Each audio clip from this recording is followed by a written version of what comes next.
ಸದ್ಯ ರಾಜ್ಯದಲ್ಲಿ ಬಹಳ ಸದ್ದು ಮಾಡ್ತಾ ಇರುವಂತದ್ದು ಮುಡಾ ಕಾಂಟ್ರವರ್ಸಿ. ಇದರಲ್ಲಿ ಒಂದ್ ಕಡೆ ಅಫಿಡವಿಟ್ ನಲ್ಲಿ ಒಂದು ಮೊತ್ತ, ಹಾಗೇನೆ ಪರಿಹಾರದ ವಿಚಾರವಾಗಿ 60 ಕೋಟಿ ಕೇಳ್ತಾರೆ ಸಿಎಂ ಅಂತ ಈಗ ಆರ್ಟಿಐ ಕಾರ್ಯಕರ್ತ ಧ್ವನಿ ಎತ್ತಿದ್ದಾರೆ. ಏನಾಗ್ತಿದೆ ಮುಡಾ ವಿಚಾರದಲ್ಲಿ, ಬನ್ನಿ ರಿಪೋರ್ಟ್ ನೋಡೋಣ.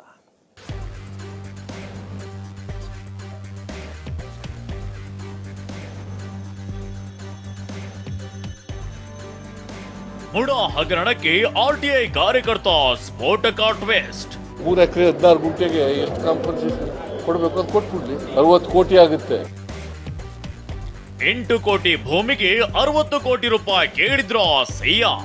2023ರಲ್ಲಿ ಅದನ್ನು ಹೊರತು ಬಂದು 8 ಕೋಟಿ 30 ಲಕ್ಷ ಏನು ಹೇಳಿದ್ದಾರೆ ಸರ್. ಮುಡಾ ಸೈಟು ಹಂಚಿಕೆ ಪ್ರಕರಣ ದಿನಕ್ಕೊಂದು ತಿರುವು ಪಡೆದುಕೊಳ್ತಿದೆ.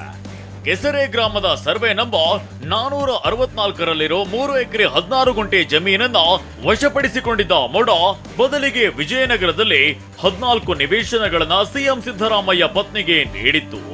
ಇದು ದೊಡ್ಡ ವಿವಾದವನ್ನೇ ಸೃಷ್ಟಿಸಿದೆ. ಈ ಬಗ್ಗೆ ಮಾತನಾಡಿದ ಸಿಎಂ, ನಾವು ಸೈಟ್ ವಾಪಸ್ ಕೊಡ್ತೀವಿ, 60 ಕೋಟಿ ರೂಪಾಯಿ ಮುಡಾದವರು ಕೊಡ್ತಾರಂತ ಪ್ರಶ್ನಿಸಿದ್ರು. ನಾವು 3 ಎಕರೆ 16 ಗುಂಟೆ ನಮ್ಮ ಜಮೀನನ್ನ ಅವರು ಆಕ್ರಮಿಸ್ಕೊಂಡ್ಬಿಟ್ಟಿದ್ದಾರೆ, ಸೈಟ್ ಮಾಡಿ ಇದನ್ನ ಹಂಚ್ಬಿಟ್ಟಿದ್ದಾರೆ. ನಮಗೆ ಕಾಂಪನ್ಸೇಷನ್ ಕೊಟ್ಬಿಡ್ಲಿ, ಸೈಟ್ ವಾಪಸ್ ತಗೊಂಡು 3 ಎಕರೆ 16 ಗುಂಟೆಗೆ ಎಷ್ಟು ಕಾಂಪನ್ಸೇಷನ್ ಕೊಡಬೇಕು ಅಂತ ಕೊಟ್ಬಿಡ್ಲಿ, 60 ಕೋಟಿ ಆಗುತ್ತೆ. ನಮಗೆ 3 ಎಕರೆ 16 ಗುಂಟೆ ಕೊಡಬೇಕು. ಆಕ್ಚುಲಿ ನಮ್ಮ ಜಮೀನನ್ನ ನೀವು ಸೈಟ್ ಮಾಡ್ಬಿಟ್ಟು ಪಾರ್ಕ್ ಮಾಡಿ ಎಲ್ಲ ಹಂಚ್ಬಿಟ್ಟು ಹಾಗಾದ್ರೆ 3 ಎಕರೆ 16 ಗುಂಟೆ ನಾವು ಬಿಟ್ಬಿಡೋದ? ನಾನು ಮುಖ್ಯಮಂತ್ರಿ ಅಂತ ಬಿಟ್ಬಿಡೋದೇನ್ರಿ? ಅದ್ಯಾವಾಗ ಸಿಎಂ ಸಿದ್ದರಾಮಯ್ಯ 60 ಕೋಟಿ ರೂಪಾಯಿ ಪರಿಹಾರದ ಮಾತು ಹೇಳಿದ್ರು, ಆರ್ಟಿಐ ಕಾರ್ಯಕರ್ತ ಗಂಗರಾಜು ಹೊಸ ಟ್ವೀಟ್ ಕೊಟ್ಟಿದ್ದಾರೆ. 8 ಕೋಟಿ ರೂಪಾಯಿ ಮೌಲ್ಯದ ಭೂಮಿಗೆ 60 ಕೋಟಿ ರೂಪಾಯಿ ಯಾಕೆ ಅಂತ ಸಿಎಂಗೆ ಪ್ರಶ್ನೆ ಮಾಡಿದ್ದಾರೆ. 2023ರಲ್ಲಿ ಎಲೆಕ್ಷನ್ ಚುನಾವಣೆ ಇಲ್ಲಿ ಅಫಿಡೇವಿಟ್ ಮತ್ತೆ ಸಲ್ಲಿಸಿದ್ದಾರೆ ಸ್ವಾಮಿ. ಅದರಲ್ಲಿ ಏನು ಸಲ್ಲಿಸಿದ್ದಾರೆ, ಆ ಜಮೀನು ಸಲ್ಲಿಸಿಲ್ಲ. ಈಗೇನು ಮುಡಾ ಪ್ರಾಧಿಕಾರದಿಂದ ಏನು 14 ನಿವೇಶನಗಳು ಖರೀದಿ ಮಾಡಿದಾರೋ ಕೊಟ್ಟಿದ್ದಾರೋ ಅದರಲ್ಲಿ ಡಿಕ್ಲೇರ್ ಮಾಡ್ಕೊಂಡಿದ್ದಾರೆ ಸ್ವಾಮಿ. ಆ ಡಿಕ್ಲೇರ್ ಮಾಡಬೇಕು ಪರ್ಚೇಸ್ ಕಾಸ್ಟು 0 ಅಂತ ಹೇಳಿದ್ದಾರೆ ಸರ್. ಹಾಗಾಗಿ ಅದನ್ನು ಹೊರತು ಬಂದು 8 ಕೋಟಿ 30 ಲಕ್ಷ ಏನು ಹೇಳಿದ್ದಾರೆ ಸರ್. ಆರ್ಟಿಐ ಕಾರ್ಯಕರ್ತ ಗಂಗರಾಜು ಆರೋಪ ಏನಂದ್ರೆ, 2023ರ ಚುನಾವಣೆಯಲ್ಲಿ ಸಿದ್ದರಾಮಯ್ಯ ತಮ್ಮ ಅಫಿಡವಿಟ್ ನಲ್ಲಿ ವಿಜಯನಗರ ನಿವೇಶನದ ಬಗ್ಗೆ ಉಲ್ಲೇಖಿಸಿದ್ರು. ಅಫಿಡವಿಟ್ ನಲ್ಲಿ ಪತ್ನಿಗೆ ಸೇರಿದ ನಿವೇಶನದ ಮೌಲ್ಯ 8 ಕೋಟಿ 33 ಲಕ್ಷದ 35,104 ರೂಪಾಯಿ ಇದೆ ಅಂತ ಸಿದ್ದರಾಮಯ್ಯ ನಮೂದಿಸಿದ್ರು. ಕಳೆದ ವರ್ಷ ನಿವೇಶನದ ಮೌಲ್ಯ 8 ಕೋಟಿ ಅಂತ ಘೋಷಣೆ ಮಾಡಿಕೊಂಡವರು ಹೀಗೇಕೆ 60 ಕೋಟಿ ರೂಪಾಯಿ ಕೇಳ್ತಿದ್ದಾರೆ ಅನ್ನೋದು ಗಂಗರಾಜು ಪ್ರಶ್ನೆ ಆಗಿದೆ. ಹಾಗೆಯೇ 2018ರ ಚುನಾವಣೆ ಅಫಿಡವಿಟ್ ನಲ್ಲಿ ಅಂದ್ರೆ ಬದಲಿ ನಿವೇಶನ ಹಂಚಿಕೆ ಆಗೋ ಮುನ್ನ ಕೆಸರೆ ಗ್ರಾಮದ ಜಮೀನಿಗೆ ಕೇವಲ 25 ಲಕ್ಷ ರೂಪಾಯಿ ಅಂತ ತೋರಿಸಿದ್ದಾರೆ ಅಂತ ಗಂಗರಾಜು ಆರೋಪಿಸಿದ್ದಾರೆ. 2018ರಲ್ಲಿ ಚುನಾವಣೆಗೆ ನಿಂತಾಗ ಅವಾಗ ಅಫಿಡವಿಟ್ನಲ್ಲಿ ಅವರೇ ಸಲ್ಲಿಸಿದ್ದಾರೆ. ಈ ಏನು ಕೆಸರೆ ಗ್ರಾಮದ 464 ಸರ್ವೆ ನಂಬರಲ್ಲಿ 3 ಎಕರೆ 16 ಗುಂಟೆ ಜಮೀನು ನಮ್ಮ ಪತ್ನಿಗೆ ಅವರ ಅಣ್ಣ ಗಿಫ್ಟ್ ಕೊಟ್ಟಿರೋದು ಹೊರತು ಪರ್ಚೇಸಿಂಗ್ ಕಾಸ್ಟು 0 ಅಂತ ಮೆನ್ಷನ್ ಮಾಡ್ಕೊಂಡಿದ್ದಾರೆ. ಅದ್ರ ಹೊರತು ಬಂದು 25 ಲಕ್ಷ ಅಂತ ಮೆನ್ಷನ್ ಮಾಡಿದ್ರು ಸ್ವಾಮಿ. ಇವರು ಈಗ ಒಂದು 62 ಕೋಟಿ ಕೊಡಿ ಅಂತ ಹೇಳ್ಬಿಟ್ಟು ಕೇಳ್ತಾರಲ್ಲ ಒಬ್ಬ ಮುಖ್ಯಮಂತ್ರಿಗಳು, ನಾವೇನು ಹೇಳಬೇಕು ಇವಾಗ? ಮುಡಾ ಹಗರಣವೇ ವಿಪಕ್ಷ ಬಿಜೆಪಿ ಹಾಗೂ ಜೆಡಿಎಸ್ ನಾಯಕರಿಗೆ ಅಸ್ತ್ರ ಸಿಕ್ಕಂತಾಗಿದೆ. ಒಂದು ಹೆಜ್ಜೆ ಮುಂದೆ ಹೋಗಿರೋ ಕೇಂದ್ರ ಸಚಿವ ಎಚ್.ಡಿ. ಕುಮಾರಸ್ವಾಮಿ 2013ರ ಚುನಾವಣೆ ವೇಳೆ ಅಫಿಡವಿಟ್ ನಲ್ಲಿ ಕೆಸರೆ ಗ್ರಾಮದ ಜಮೀನಿನ ಬಗ್ಗೆ ಮಾಹಿತಿ ಕೊಟ್ಟಿದ್ರ ಅಂತ ಪ್ರಶ್ನಿಸಿದ್ರು. ಇದಕ್ಕೆ ಪ್ರತಿಕ್ರಿಯಿಸಿರೋ ಡಿಕೆ ಅಫಿಡವಿಟ್ ನಲ್ಲಿ ಘೋಷಿಸಿದ್ದಾರೆ. ಆದ್ರೆ 2013ರ ಅಫಿಡವಿಟ್ ಬಗ್ಗೆ ಗೊತ್ತಿಲ್ಲ ಅಂತ ಹೇಳಿದ್ದಾರೆ.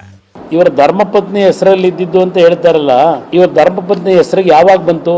ಅದೆಂತದ್ದು ಅರಿಶಿನ ಕುಂಕುಮ ಕೊಡೋದಕ್ಕೆ ಅವರ ಅಣ್ಣ ಕೊಟ್ಟರಲ್ಲ, ಕೊಟ್ಟ ಡೇಟ್ ಏನು? 2013 ಚುನಾವಣೆಯಲ್ಲಿ ನಿಂತಾರಲ್ಲ, ಆ ಚುನಾವಣೆ ನಿಂತಾಗ ಈ ಪ್ರಾಪರ್ಟಿ ಘೋಷಣೆ ಮಾಡ್ಕೊಂಡವ್ರ? ಕಾನೂನು ಪ್ರಕಾರ ಕೊಟ್ಟಿದ್ದಾರೆ. ಚೀಫ್ ಮಿನಿಸ್ಟರ್ ಕೂಡ ತನ್ನ ಅಫಿಡವಿಟ್ಗಳಲ್ಲಿ ನನ್ನ ವೈಫ್ಗೆ ಇಂಥ ಆಸ್ತಿಗಳು ಬಂದಿದೆ, ಮಂಜೂರಾಗಿದ್ದು, ಇದನ್ನ ಮಂಜೂರಂತೇನೆ 2013 ಅವ್ರ ಅಫಿಡವಿಟ್ಲಿ ಇಲ್ಲ ಅದು ಮಾಹಿತಿ ಅಂತ ಹೇಳಿದ್ದಾರೆ. 2013ರಲ್ಲಿ ಏನಾಗಿರಲಿಲ್ಲ, 2010ರಲ್ಲಿ ಅವ್ರಿಗೆ ಜಮೀನು ಬಂದಿತ್ತು ಸರ್. ಅವ್ರಿಗೆ ನನಗೆ ಗೊತ್ತಿಲ್ಲ, ಅದೆಲ್ಲ ನನಗೆ ಡೀಟೇಲ್ ಗೊತ್ತಿಲ್ಲ. ಇದೀಗ 2013ರ ಅಫಿಡವಿಟ್ ಬಗ್ಗೆ ಪ್ರಶ್ನೆ ಉದ್ಭವವಾಗೋಕೆ ಕಾರಣವಿದೆ. ಯಾಕಂದ್ರೆ 2010ರಲ್ಲಿ ಸಿಎಂ ಪತ್ನಿಗೆ ಜಮೀನು ದಾನ ಬಂದಿರೋ ಬಗ್ಗೆ ದಾಖಲೆಗಳಿವೆ. ಹೀಗಿದ್ರು 2013ರ ಅಫಿಡವಿಟ್ನಲ್ಲಿ ಯಾಕೆ ಉಲ್ಲೇಖ ಮಾಡಿಲ್ಲ ಅಂತ ಆರ್ಟಿಐ ಕಾರ್ಯಕರ್ತ ಗಂಗರಾಜು ಪ್ರಶ್ನಿಸಿದ್ದಾರೆ. ಯಾಕೆ 13ರಲ್ಲಿ 10ರಲ್ಲೇ ಖರೀದಿ ಮಾಡಿರ್ಬೇಕಾರೆ, 10ರಲ್ಲೇ ಅವರಿಗೆ ದಾನಪತ್ರದಲ್ಲಿ ಬಂದಿರಬೇಕಾರೆ 13ರಲ್ಲಿ ಯಾಕೆ ಅದನ್ನು ಡಿಕ್ಲೇರ್ ಮಾಡಿಲ್ಲ ಸ್ವಾಮಿ? ಹಾಗಾದ್ರೆ 18ರ ಅಫಿಡವಿಟಲ್ಲಿ ಬಂದು 25 ಲಕ್ಷ ಹೊರತು ಅಂತ ಡೇಟು ಇದೆ. ಹೌದು ಹೌದು 30/10/2010ರಲ್ಲಿ ನನ್ನ ಹೆಂಡತಿಗೆ ಗಿಫ್ಟ್ ಬಂದಿದ್ದು ಅಂತಲೂ ಉಲ್ಲೇಖ ಮಾಡ್ತಾರೆ. 2013ರಲ್ಲಿ ಯಾಕೆ ಮುಚ್ಚಿಟ್ಟಿದ್ದೀರಿ? ಮುಡಾ ಅಕ್ರಮದ ಬಗ್ಗೆ ವಿಪಕ್ಷ ನಾಯಕ ಆರ್ ಅಶೋಕ್ ಗುಡುಗಿದ್ದಾರೆ. ಸಿದ್ದರಾಮಯ್ಯ ಸರ್ಕಾರ ಭ್ರಷ್ಟಾಚಾರದಲ್ಲಿ ಮುಳುಗಿದೆ ಅಂತ ಹೇಳಿದ್ದಾರೆ. ಸಂಸದ ಬಸವರಾಜ ಬೊಮ್ಮಾಯಿ ಸಿಬಿಐ ತನಿಖೆಗೆ ವಹಿಸಬೇಕು ಅಂತ ಒತ್ತಾಯಿಸಿದ್ದಾರೆ.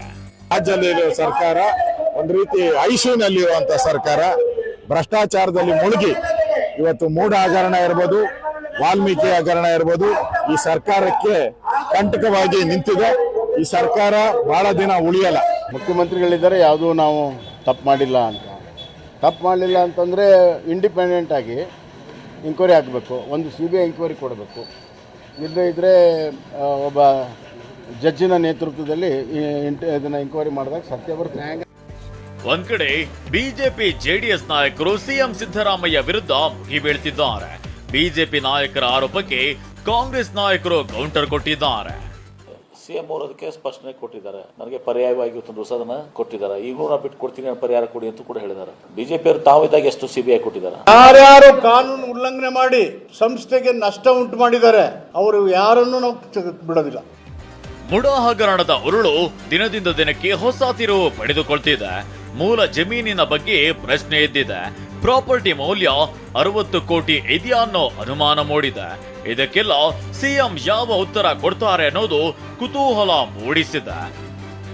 ರಾಮ್, TV9 ಮೈಸೂರು.